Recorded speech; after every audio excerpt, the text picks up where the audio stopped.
Assalamualaikum warahmatullahi wabarakatuh. Perkenalkan, nama saya Nur Wahidah dengan NIM 220404502036 dari Program Studi Bimbingan dan Konseling Fakultas Ilmu Pendidikan Universitas Negeri Makassar. Baiklah, di sini saya membuat video untuk memenuhi ujian akhir semester dengan mata kuliah dasar-dasar BK yang diberikan oleh dosen pengampun Bapak Ahmad Harum SPD MPD. Baiklah, di sini kita akan membahas tentang manajemen bimbingan dan konseling. Nah, bagian 1 yaitu pengertian manajemen bimbingan dan konseling. Manajemen berasal dari bahasa Inggris yaitu manajemen dengan kata to manage, yang artinya mengurusi atau kemampuan menjalankan dan mengontrol. Manajemen adalah ilmu mengatur proses pemanfaatan sumber daya manusia secara efektif yang didukung oleh sumber-sumber lainnya. Pengertian manajemen menurut beberapa ahli, diantaranya yaitu Bernie menyatakan manajemen adalah suatu proses yang khas yang terdiri dari tindakan-tindakan perencanaan, pengorganisasian, penggerakan, dan pengendalian yang dilakukan untuk menentukan serta mencapai yang ditentukan melalui pemanfaatan sumber daya manusia dan sumber daya lainnya. Draft menyatakan bahwa manajemen adalah pencapaian sasaran-sasaran organisasi dengan cara efektif dan efisien melalui perencanaan, pengorganisasian, kepemimpinan, dan pengendalian sumber daya organisasi. Nah, selanjutnya bagian B yaitu makna manajemen pelayanan bimbingan dan konseling. Sebagai dasar perumusan makna manajemen pelayanan BK, terlebih dahulu dikemukakan makna manajemen secara umum. Banyak sekali pengertian manajemen dan satu pengertian tentang manajemen tidak bisa mewakili pengertian lain secara universal. Menurut Tehani Handoko 1999, tidak ada definisi manajemen yang telah diterima secara universal. Hal ini berarti pengertian manajemen sangat konseptual.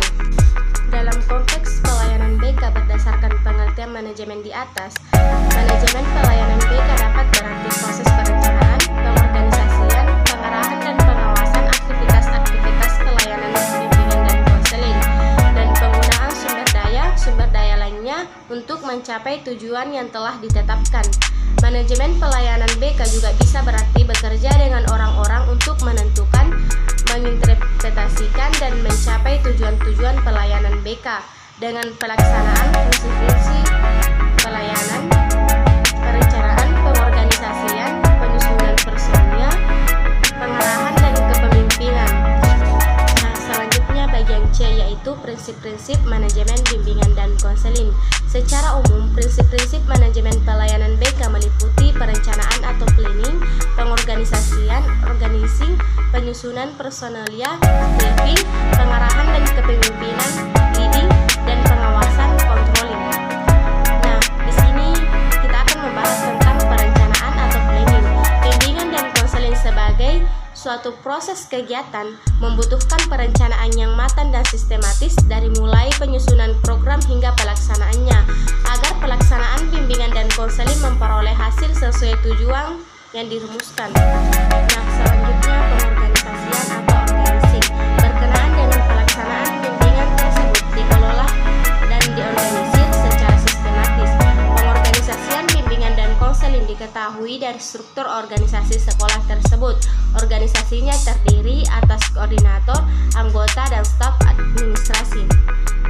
Nah, selanjutnya penyusunan personalia. Bagaimana para personalia ditetapkan, disusun, dan diadakan pembagian tugas. Nah, selanjutnya yaitu pengarahan dan kepemimpinan atau leading.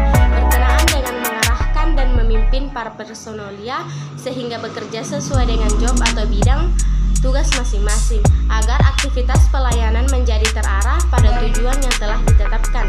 Selanjutnya pengawasan atau controlling. Berkenaan dengan melakukan pengawasan dan penilaian terhadap kegiatan mulai dari penyusunan rencana program hingga pelaksanaannya. Nah, selanjutnya bagian D yaitu pola-pola manajemen bimbingan dan konseling. Yang dimaksud pola manajemen bimbingan dan konseling adalah kerangka hubungan struktural antara berbagai bidang atau sebagai kedudukan dalam pelaksanaan di sekolah dan madrasah. Kerangka hubungan tersebut digambarkan dalam suatu struktur organisasi sesuai dengan pola yang dianut oleh masing-masing sekolah. Maka pola manajemen BK dan pola non-profesional. Nah, selanjutnya aspek-aspek manajemen bimbingan dan konseling. Aspek-aspek dalam manajemen bimbingan dan konseling antara lain: yang pertama, perencanaan program bimbingan dan konseling untuk tercapainya program perencanaan BK yang efektif dan efisien. Yang kedua, pelaksanaan dan pengarahan program bimbingan dan konseling di sekolah. Sebagai suatu pendidikan perlu merancang program bimbingan dan konseling. Yang ketiga, evaluasi pelaksanaan program bimbingan dan konseling. Dan yang terakhir yaitu supervisi kegiatan bimbingan dan konseling.